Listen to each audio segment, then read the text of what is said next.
Não quereis vir a mim para terdes vida. Apesar de não dizê-lo explicitamente, ele afirma, com efeito, que os homens precisam de uma vida que não têm em si mesmos. Nós todos estamos mortos, a não ser que tenhamos sido gerados por uma viva esperança.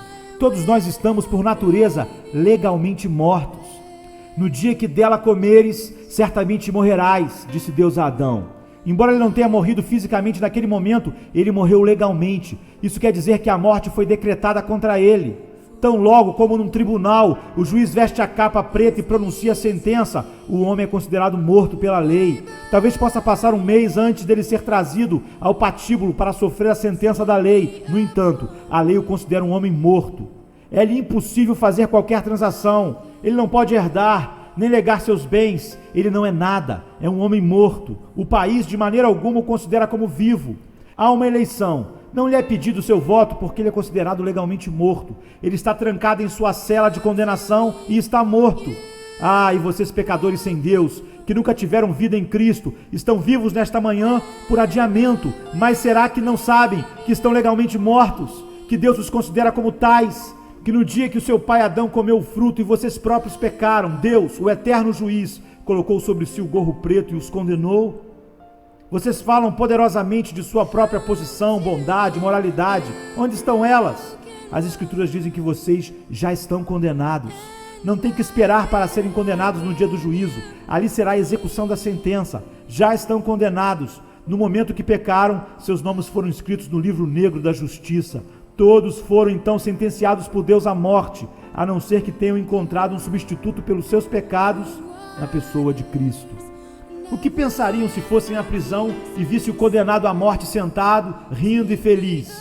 Vocês diriam, o homem é um tolo, pois ele está condenado e será executado. No entanto, quão alegre ele está!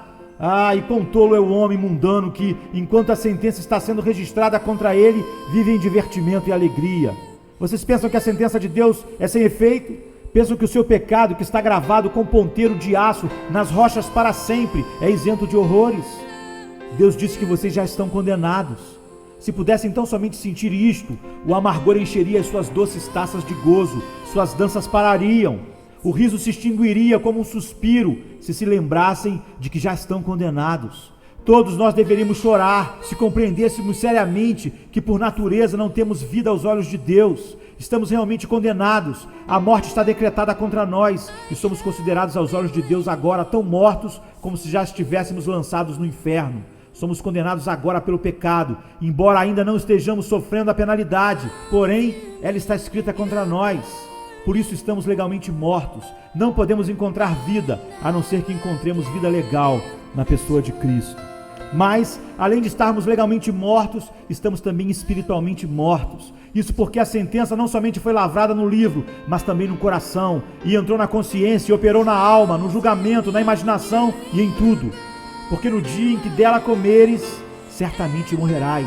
Não somente foi cumprido pela sentença decretada, mas por algo que aconteceu em Adão. Assim como num dado momento futuro, quando este corpo morrer, o sangue parará, o pulso cessará e a respiração não virá mais pelos pulmões, assim também no dia em que Adão comeu do fruto, ele morreu espiritualmente. Sua imaginação perdeu seu poder de ascender às coisas celestiais e ver o céu. Sua vontade perdeu para sempre seu poder de escolher aquilo que é bom. Seu julgamento perdeu toda a sua habilidade de julgar entre o certo e o errado, decidida e infalivelmente. Ainda assim algo foi retido na consciência. Sua memória tornou-se corrompida, propensa a reter coisas pecaminosas e a deixar as coisas virtuosas deslizarem para longe. Todo o poder que ele tinha cessou quanto à sua vitalidade moral.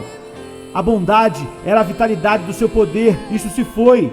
Virtude, santidade, integridade, estas eram a vida do homem, e quando elas se foram, o homem tornou-se morto. E agora, todo homem, no que concerne às coisas espirituais, está morto em delitos e pecados. A alma não está menos morta num homem carnal do que o corpo quando depositado num túmulo. Ela está real e positivamente morta. Não se trata de uma metáfora, pois Paulo não fala por metáforas quando afirma: ele vos vivificou, estando vós mortos nos vossos delitos e pecados. Oxalá eu pudesse pregar tudo aos seus corações a respeito deste assunto. Foi suficientemente ruim quando eu descrevi a morte como tendo sido decretada, porém agora eu falo disso como tendo de fato acontecido nos seus corações. Vocês não são o que eram antes, não são o que eram em Adão, nem o que foram gerados. O homem foi criado puro e santo. Vocês não são as criaturas perfeitas das quais alguns se gloriam. Todos são totalmente caídos, todos se desviaram do caminho, tornando-se corruptos e sujos. Oh, não ouça o canto da sereia daqueles que falam da dignidade moral e do elevado estado de vocês no tocante à salvação. Vocês não são perfeitos. A palavra tão forte, ruína, está escrita em seus corações e a morte está selada em seus espíritos. Não imagine, ó homem moral, que poderá ficar de pé diante de Deus em sua moralidade, pois você não é mais do que uma carcaça embalsamada em legalismo, um defunto enfeitado em finas roupas, porém ainda corrupto na presença de Deus. E não pense, ó possuidor da religião natural, que poderá pelo seu poder e força fazer-se aceitável a Deus. Ó homem, você está morto e poderá vestir a morte tão gloriosamente como quiser, porém ainda assim isso seria uma farsa solene. Ali está a rainha Cleópatra. Coloque sobre a sua cabeça a coroa, vista-a com mantos reais, deixe-a sentar com pompa, mas que calafrio você sente quando passa por ela. Hoje ela é bela, até na sua morte, mas quão terrível é ficar em pé junto desse corpo, mesmo que seja de uma rainha morta, tão célebre pela sua majestosa beleza. Portanto, você poderá ser glorioso em sua beleza, agradável, maravilhoso e bondoso. Você coloca a coroa da honestidade sobre a sua cabeça, usando todas as vestes de honra, mas a não ser que Deus o tenha vivificado, ó homem, a não ser que o Espírito tenha tratado com a sua alma, você é tão detestável aos olhos de Deus como um corpo frio lhe é repugnante.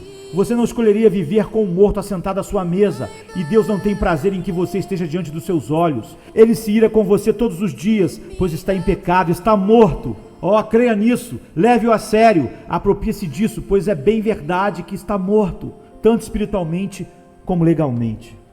Não temos nem vontade, nem poder, posto que ele concede ambos, porquanto ele é o alfa e o ômega na salvação do homem. Não há vida na morte. Nosso texto implica em que os homens por natureza estão mortos.